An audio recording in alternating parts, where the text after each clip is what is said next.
Thank you, everybody, for coming to this webinar. We're going to have two parts essentially. First, we're going to hear from the Small Business Administration, David Castaneda, who's uh, uh, part of the local Sacramento office here for the Small Business Administration, and he'll talk about the PPP, the EIDL, and some of the other programs available. And then Joe Rodola, who's from our office at the SBDC here in the Shasta-Cascade region, he'll talk about how the EIDL program can affect your business. And so with that, I'll turn it over to Mr. Castaneda. All right, thank you, Mr. Walker, and good morning, everybody. My name is David Castaneda. I'm with the U.S. Small Business Administration. We're a federal agency, and so we are in every state in the United States, including Puerto Rico and Guam. Our particular district covers from the San Joaquin County to the Oregon border. So today we're going to look at the 4 branches of the SBA. And we're going to be covering, of course, the economic relief programs and then some of the other programs that the SBA has. So it should take about 15 minutes to go through my presentation. If you have questions, I will be to the end of the whole webinar today and to answer any questions if you have any questions, okay? All right, so a lot of people may be aware that the SBA has economic relief programs going on right now, and this is through the first branch of the SBA, and that's our SBA Disaster Assistance branch. And they're the ones that are working very hard to work with lenders, with the community to get this economic relief programs out to the businesses that have been affected by the COVID. So I'm going to go over the programs that are currently available right now. So the Paycheck Protection Program, this program can be used for just a sole proprietor or a independent contractor up to corporations, LLCs, but you do have to meet the size standard. So you do have to be a small business as in the eyes of the SBA, which is usually under 500 employees.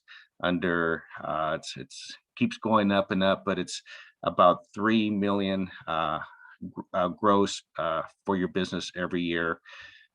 So as long as you're a small business, you can apply for this Paycheck Protection Program. There are other things too about this program.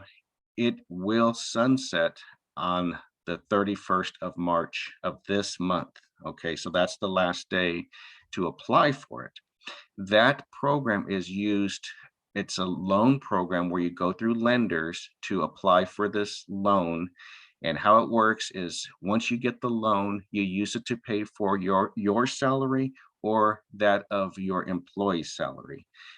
If that's what the funds are used for, then at the end, after you use the funds, then you could request forgiveness of that loan. That request goes to the lender sends it to the SBA. The SBA, if the funds were used in the proper way, will give the lender back the money that they lent to you to make them whole, and then the lender forgives the loan that they gave to you. So that's a really good program that's helping a lot of small businesses get through and to also get dollars into not only to their pockets, their household income, but that of their employees. So that's one program that's going on currently. You do have to be a business that was in operation on the 15th of February, 2020 or before, okay, to also be eligible to apply for that particular program. The next one is the debt relief program. So if you've had a business loan that was backed by the SBA, the chances are you have been contacted by the SBA already or your bank, letting you know that the SBA will be paying up to 2 months, in some cases up to 5 months of debt relief, which is actually your monthly payments for your loan that you have. This is the second time the SBA did it. Last year, the SBA was paying up to 6 months of individuals' monthly payments. So that one's currently going. And if you have a loan backed by the SBA, you most likely were notified by letter, either by the SBA or by your bank. Okay. The next one is the EIDL, which is Economic Injury Disaster Loan. That one is up and running. That one will expire at the end of this year, which is the 31st of December, 2021. And that is actually a direct loan from the SBA, from the federal government, where you can apply through our SBA.gov website for this loan. And then once you get the funds, you have 1 year before you have to start making the payments. And then after that 1 year, you start making your monthly payments, and that's spread out over a 30-year period. Okay, so that's a direct loan through the federal government, the SBA.gov website.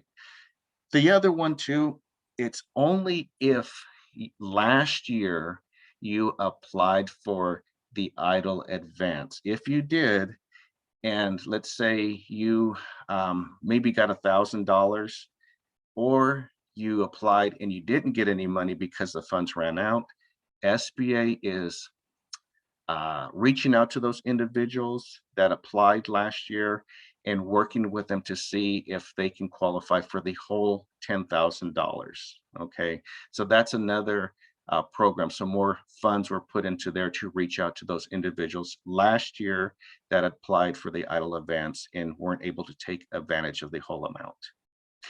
And then lastly, we have the Shutter Venue Operators Grant, and that is to help individuals that have a business that is, for example, if you're selling tickets for an event, so it could be concert halls, theaters, things like that, where people are purchasing tickets to go to an event.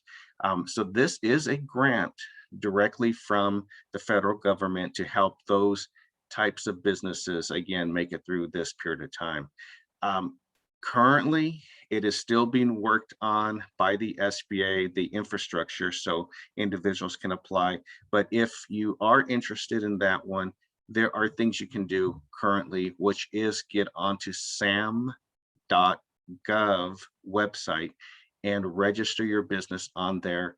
That way you can be eligible to apply for this grant program. Okay, so that's the last one we have. Also, I'll let you know about the assistance for all of these that you can receive at no cost to help you and answer any of your questions with this, including who you're talking with right now, the Small Business Development Center right there in Reading. They are one of our organizations that is going to be very good at helping individuals with that program. Okay, so the second area of the SBA is our regular loan guarantee program. So these programs are available, and we're getting a lot of people still calling that are starting up businesses or expanding businesses and want to utilize these programs.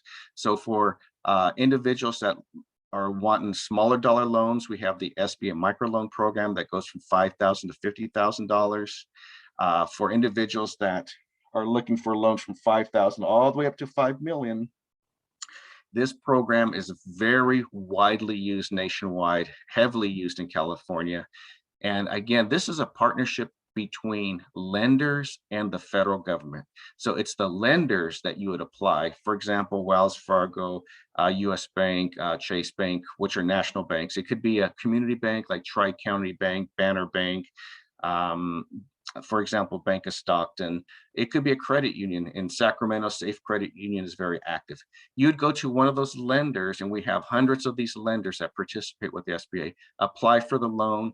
The lender is the one that looks at approving or denying the loan. If they approve it, they get the guarantee on it from the SBA. Then the lender gives you their money and you pay the lender back. The only time the SBA comes into play is if the borrower happens to default on the loan.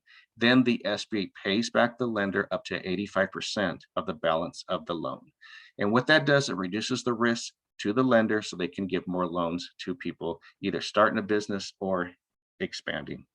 The next one is the 504 loan. That one is for mostly existing businesses that are looking to purchase a building or property for their business. And it's a really good program because in this program, they work with nonprofit companies called certified development companies that put together the package where the borrower puts in 10% into the venture of purchasing the building or property.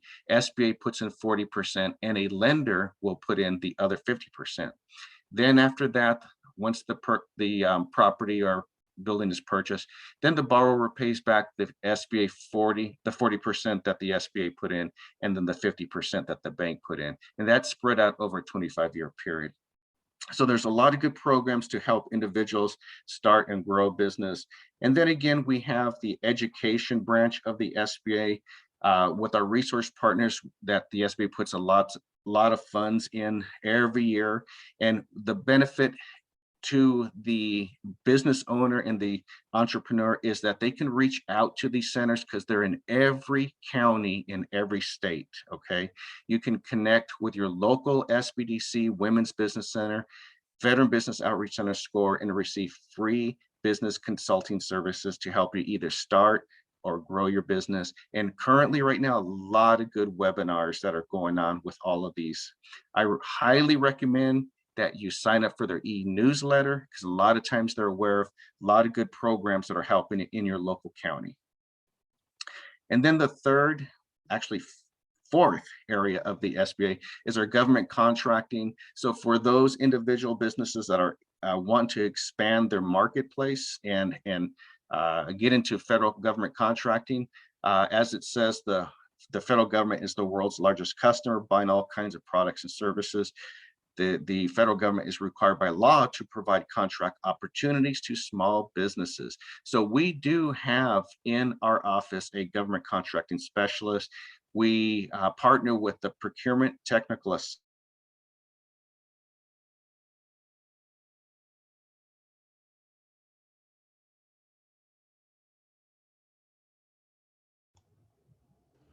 Are you there, David? Well, that's what happens when you live in the mountains, right, Joe? Yes, indeed. He's got a beautiful house at the snow line, and that sometimes can create havoc. Yeah. Okay. Well, I think we will Go ahead and go ahead. change up. Yeah. Why don't you go ahead and well, here he is. He's back Oh, he's now. back. Hang on.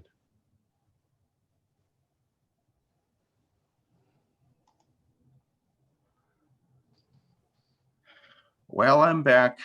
There he is. But I was at the end, so and I know how to jump back, and I forgot to tell people that that might happen.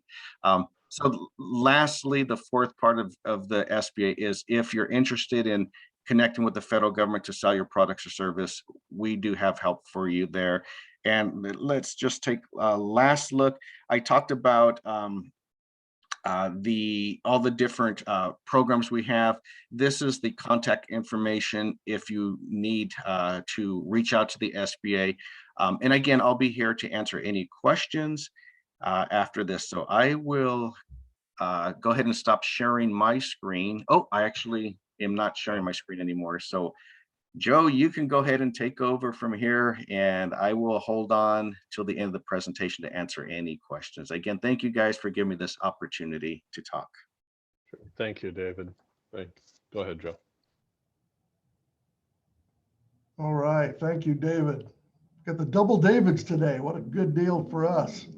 I'm not Emily. She's much better looking than I am. So sorry about that. We're using other people's computers this morning because of issues with the internet.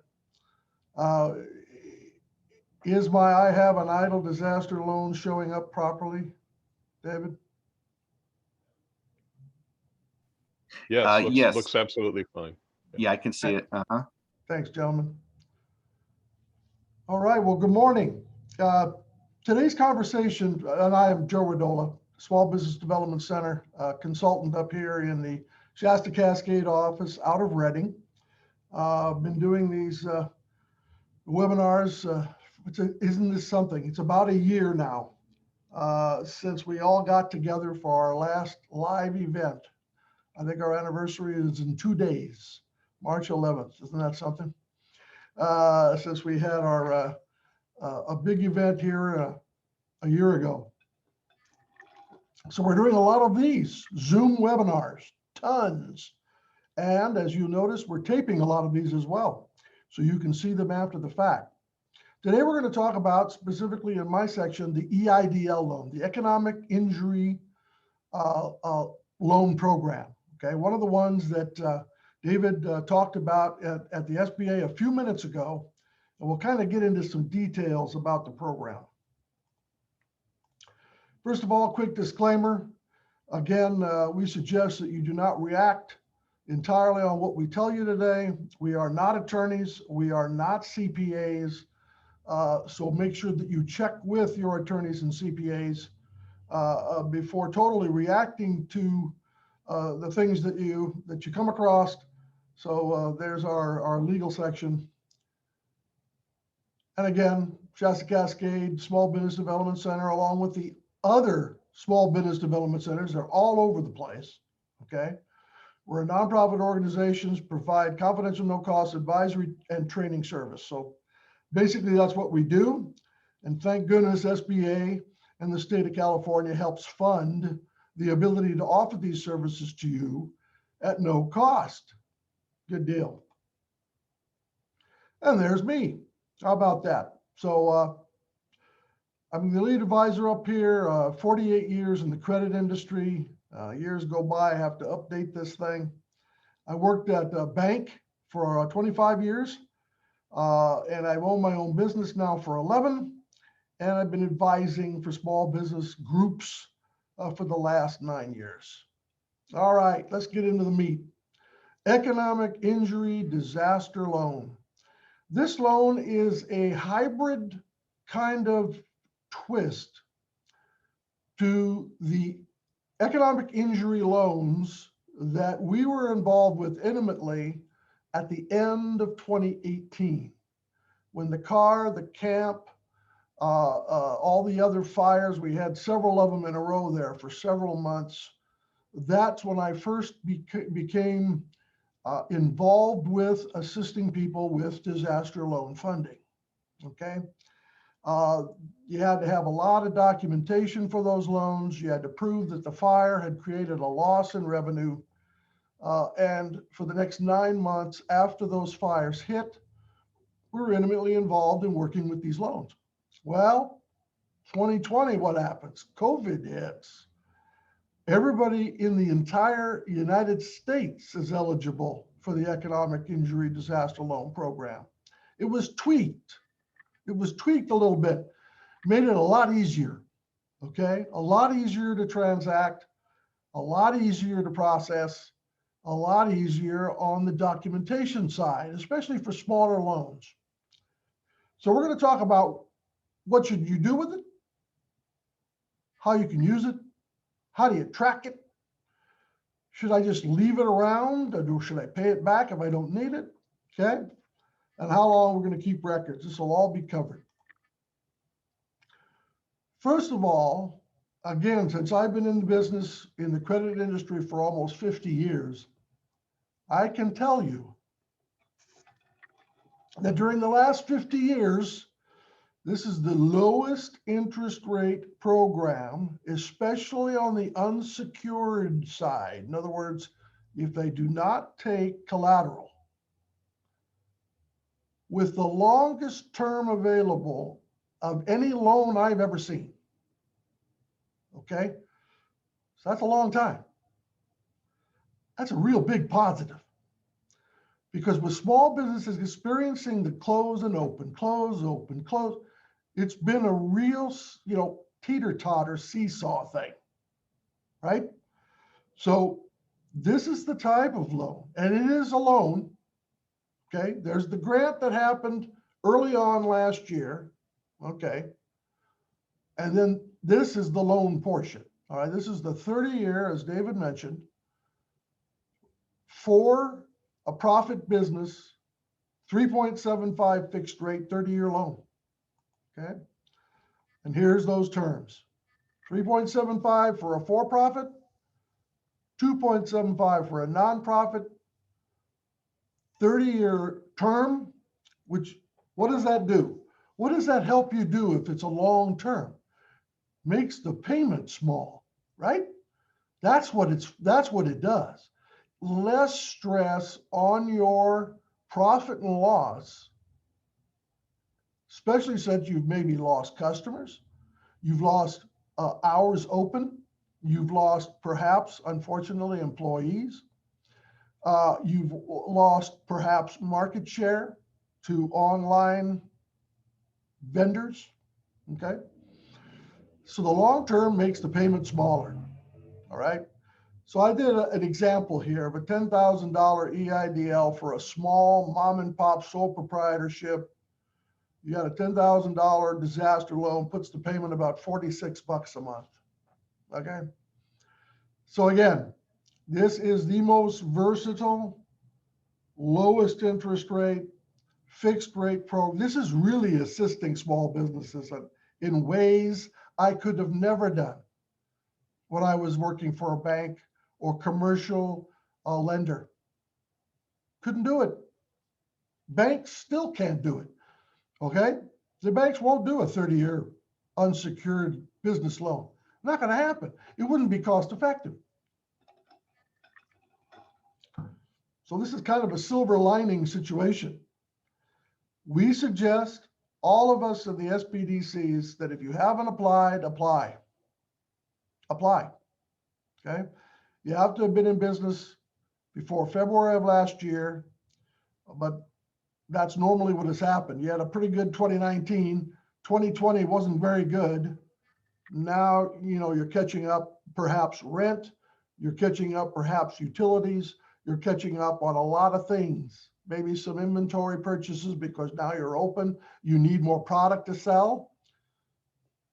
Cash flow's been tight. Aha. All right, that's what this is here for.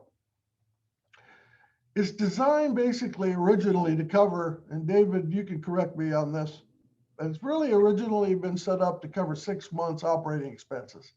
That was the whole idea behind the EIDL. So approximately 6 months of operating expenses for things like payroll, rent, utilities, insurance, and the ability to adapt. Especially if you had a restaurant, you had to do what? You had to open up an outside area, you had to cordon it off, you had to perhaps put a roof on it, you had to perhaps buy those very nice expensive heaters on a pole, misters. If it happened last summer when it was 100 degrees up here, you bought a mister system to have water being sprayed a little bit, you know, over the people on this patio area. That all costs money. All costs money. And money you would have normally had maybe if you had regular income flows, but you didn't. You're running 25%, 10% capacity. So perfect use of this particular loan program. Now, the other program David intimated to was the Paycheck Protection Program, PPP. All right. We always suggest that you use the PPP first. All right. Why? Because the Paycheck Protection Program, if you use it for payroll, you use it for rent, you use it for utilities, okay? And you submit the right paperwork back to your bank on the PPP, that's forgiven. So always use the PPP. If you've got both, use the PPP first, gain your forgiveness in the appropriate number of weeks you had the Paycheck Protection Loan for, okay, 8 weeks, 24 weeks, depending on the style. Use the PPP, get the forgiveness, then you have the EIDL as your next phase backup, okay? Showcases and Okay, very good. I didn't know if that was a question or not. So anyway, so PPP first, EIDL second, or use the EIDL for other things other than payroll, rent, utilities. You know, you need to pay insurance, you need to buy inventory, you need to, make payments on some of your other business loan programs that aren't SBA type loans, but you can use the EIDL for that. Okay, especially if cash flow is tight. Start paying back minimum payment. The first payment's going to be due the 12th month. I can tell you from experience from 2 people that I have that are relatives, they have received wonderful statements from SBA already, kind of warning them, you might say, of the pending date of their first payment, how much that first payment's going to be, and it even is offering them the ability to sign up for automatic payment. What a deal. And in plenty of time to prepare yourself for that. Because you don't want it to spring up on you. You have the money, that's great. You didn't have to make a payment for a year. But it goes by fast, okay? A lot of people that got EIDLs are already seeing their first payments are going to be coming due the 1st of May. Some perhaps, if they were really lucky and got in the first wave, may actually have April due dates. So you don't want to miss the first payment, right? When you buy something like a car or something like that, heaven forbid, you don't want to miss the first payment. We're tropical 880. So, Okay, go straight.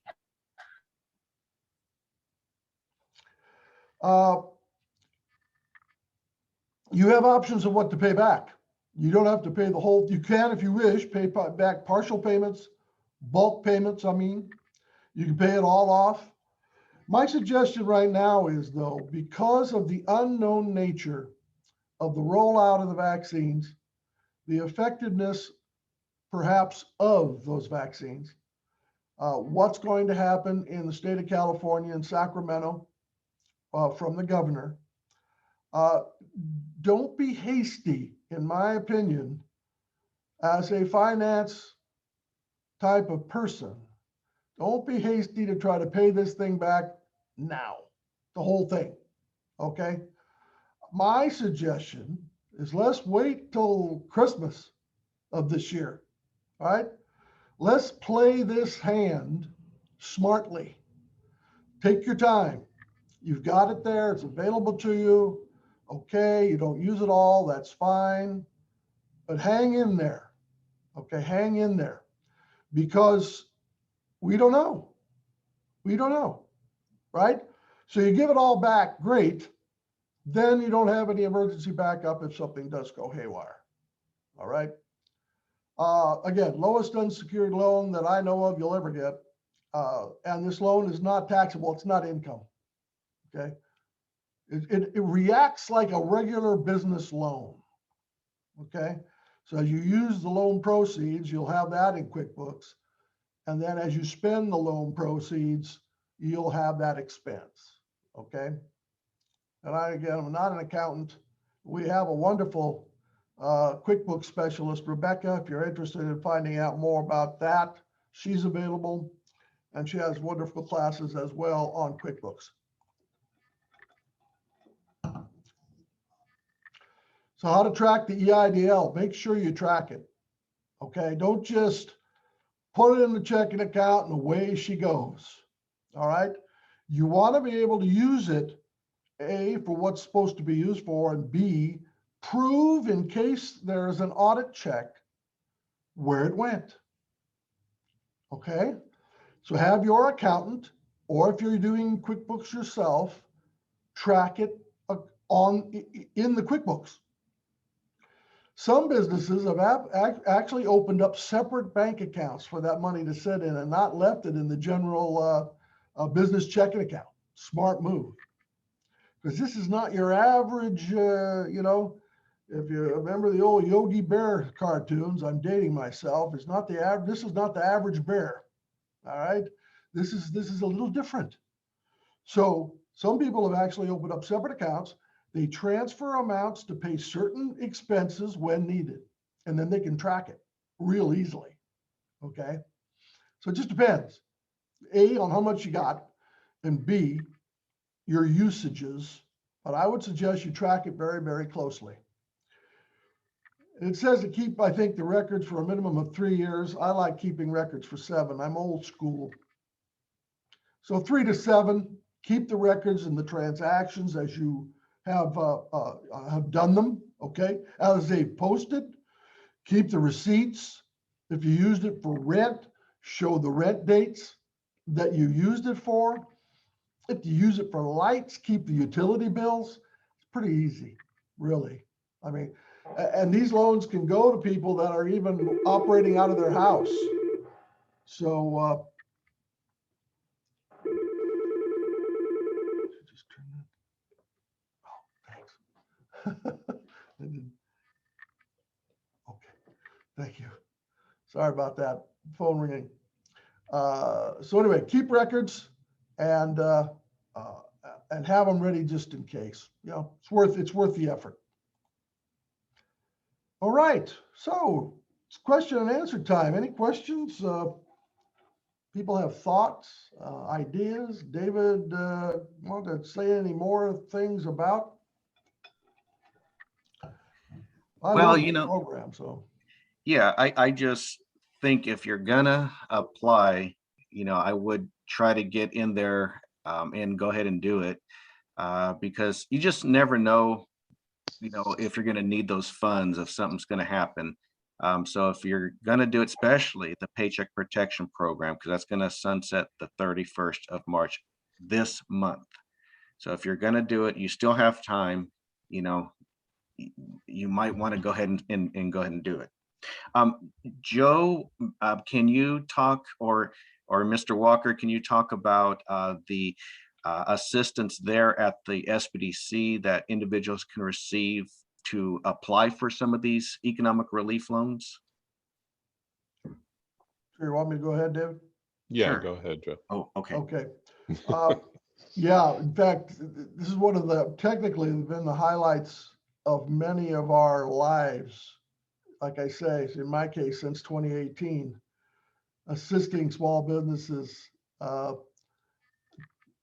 with the process.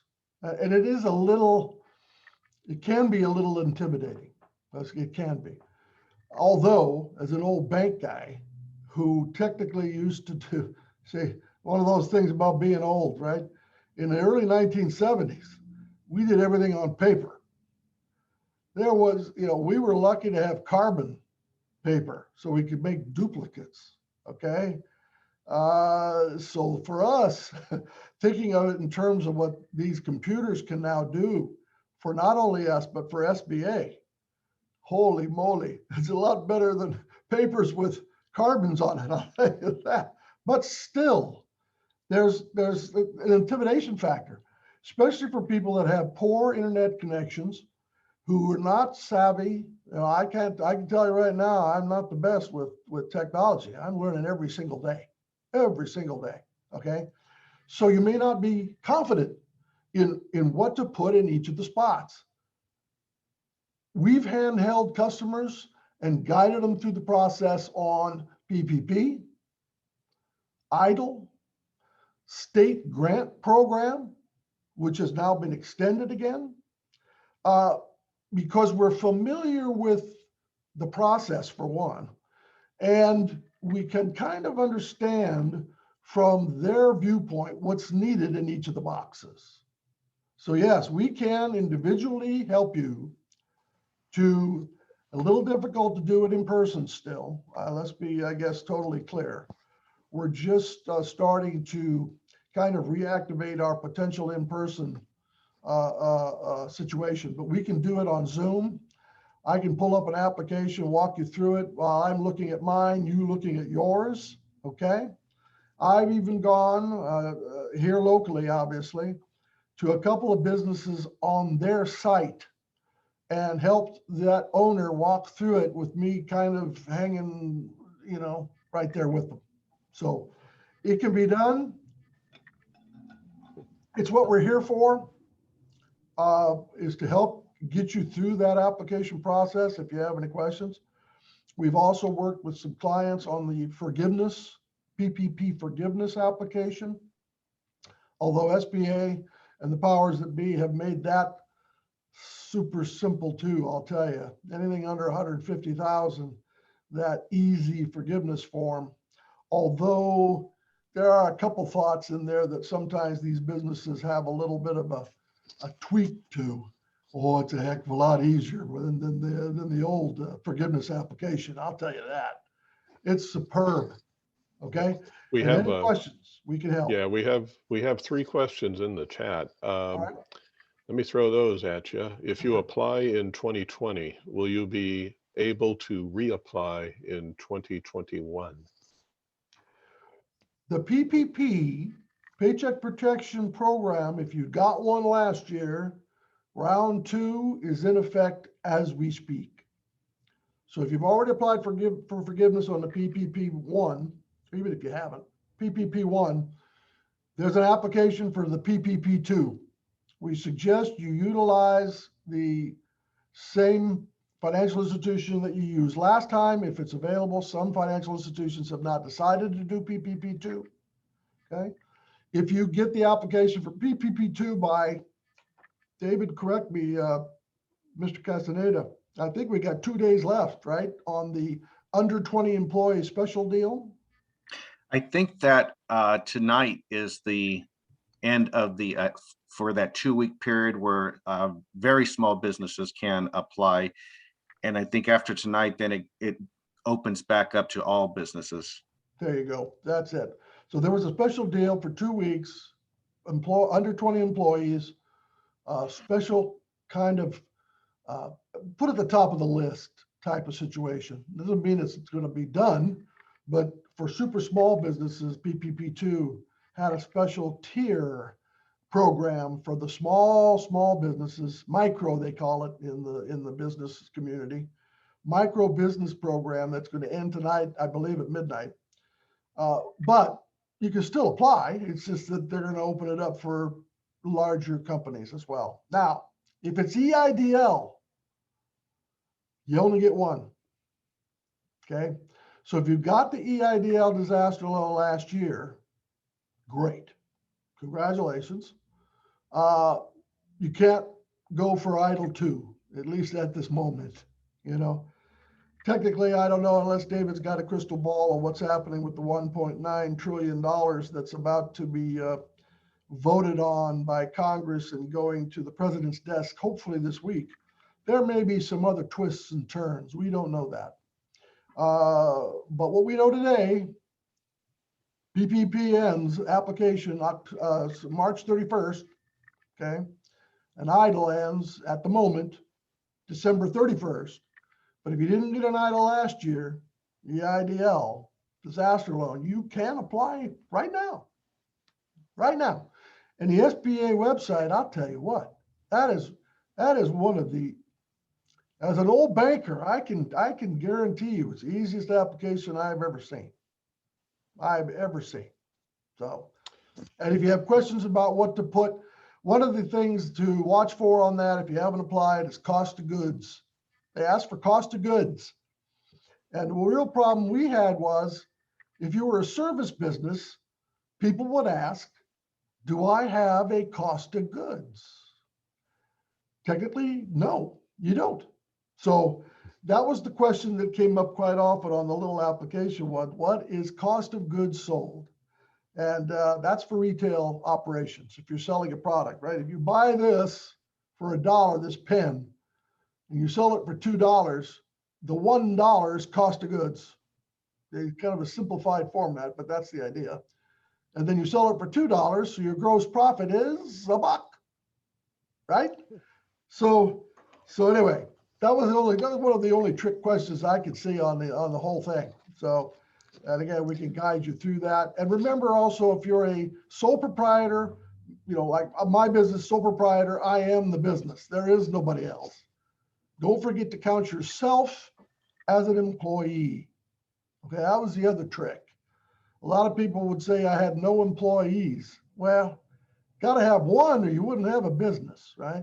It's kind of one of those logic things, but it was hard to understand. So anyway, that's the thought there.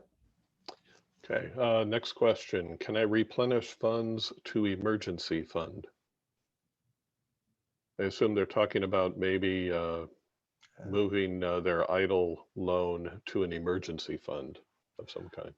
David Castaneda can verify this with me, but I don't believe that is a normal usable option is replenishing an emergency fund, but you can use it while you have it for emergency purposes. Does that make sense?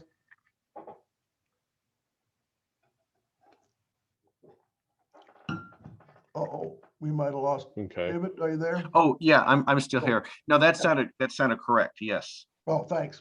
Cool. Okay. May I use the funds to pay me back for website design?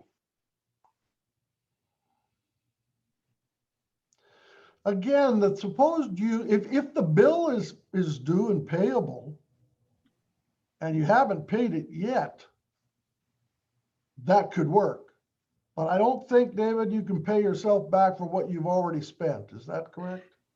Well, again, it's designed to pay for ongoing operating expenses for a period of time. And, as long as it fits in those buckets and, it's within that period of time, that's what it's meant to do. Yeah, and I suppose if you got the idle, like, let's say you got the EIDL disaster loan, if you had it sitting there since November of last year or October, let's go October.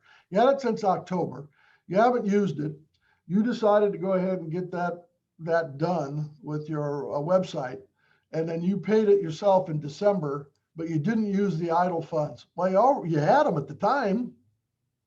You could have used it. So I guess theoretically you could say, all right, I'm going to, pay for that particular work. I'd track it like a crazy man.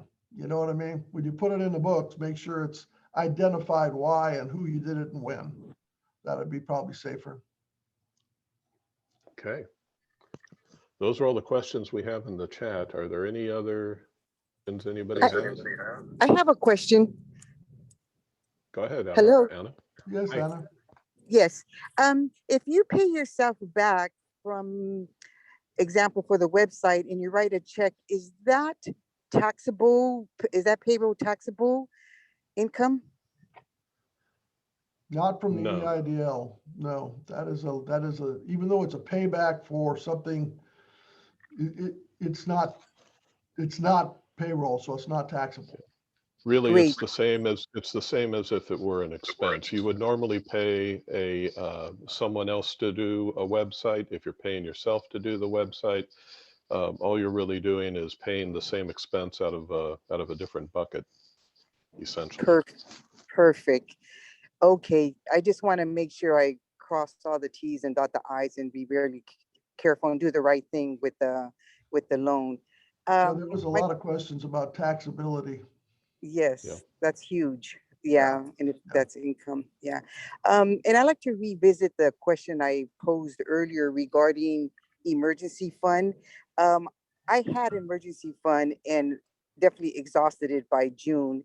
And so when I applied for the EIDL the first time, I was denied. And so this is the second time, and now it's been approved.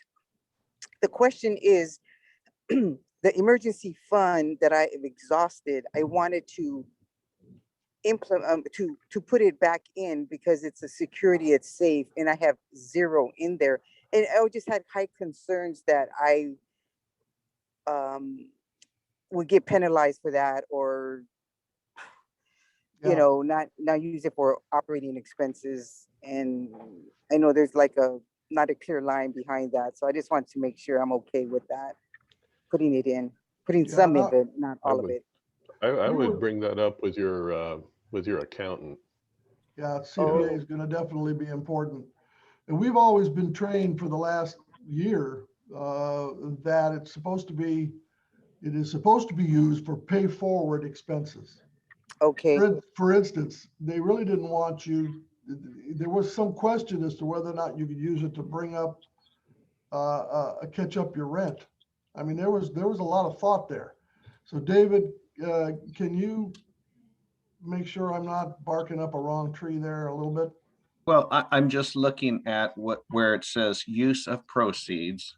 So it says use of proceeds is for working capital and normal operating expenses such as continuation of health care benefits, rent, utilities, fixed debt payments.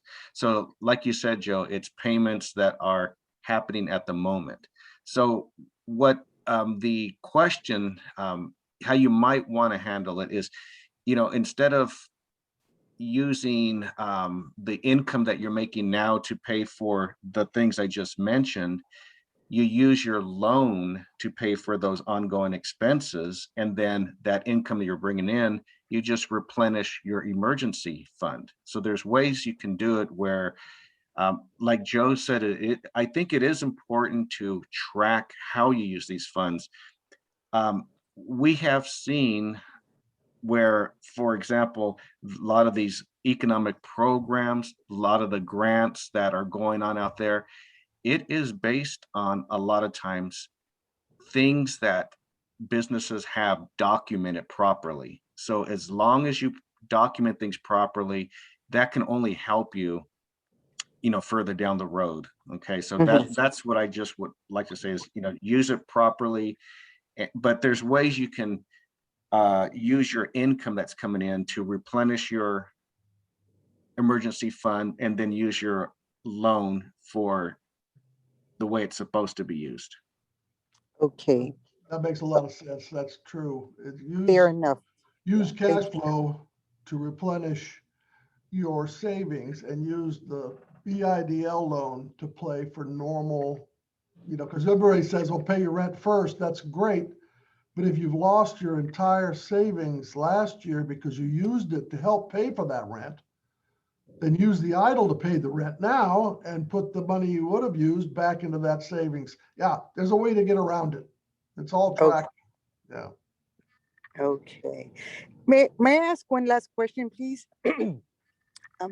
I was in a program, a continuing education program for business, and due to the COVID, we were no longer able to go on site, and so the program dropped, and it's continuing hopefully in the next month or so. I have a balance due on that, and I was using my educational expense fund to fund it, which is exhausted now. Can I contribute the loan to that, or again use that like you stated earlier for my emergency fund? Yeah, my guess would be to do the same thing. David, what do you think? Yeah, so if that's a normal payment that you pay month to month, yes, you can use your loan, the EIDL loan, to pay for any ongoing month-to-month expenses. What they don't want to see is that you pay off a whole loan, instead of paying it off, doing your regular month-to-month bills. They don't want that EIDL loan to pay off an entire loan out there. Okay, that's not what it was meant for. But that correct. No, huh? the course was a couple thousand, and I was making a payment, and that was it. Yeah, That it was could it. be Yeah. it could be definitely used for payments on a month-to-month Okay. basis. Yeah. Right. Thank you. That's the determining factor. People have asked the question. They said to me, I used a credit card to survive on during the time I didn't have the EIDL. Can I pay the credit card off? See, there's another kind of a trick. You can use the EIDL to make the payments on the credit card, but theoretically you're not supposed to pay the credit card off even though you used it because you didn't have it. It's kind of a semantic deal. But again, you could use actual cash flow to pay off, to do what you wish to do, and use the EIDL to make the payments. So, there's a way to get around the situation. You just have to be correct in how you spend the funds. Any other questions? We have no more in the chat. Okay, what do I have left on my slide screen? All right, so we covered what you can do with the EIDL, how to track it, when to pay it back, and how long do you need to keep the records. Here is our local connections to all the various things that we are connected to: Facebook, Twitter. We have a wonderful YouTube channel. We're in LinkedIn, obviously Facebook, and our website.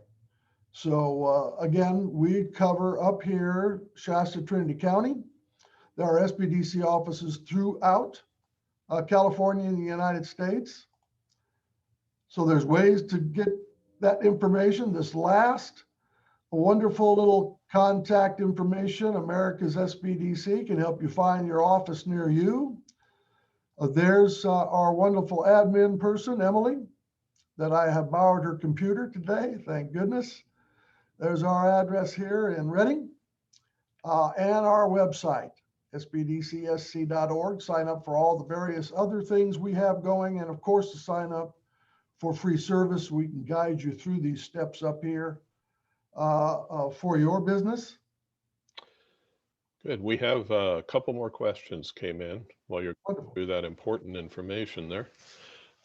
First one, I see businesses that have been rejected for the EIDL, it looks like, and they are really affected. How can, I guess, can they submit a request to reevaluate the application, or should they reapply for a new application?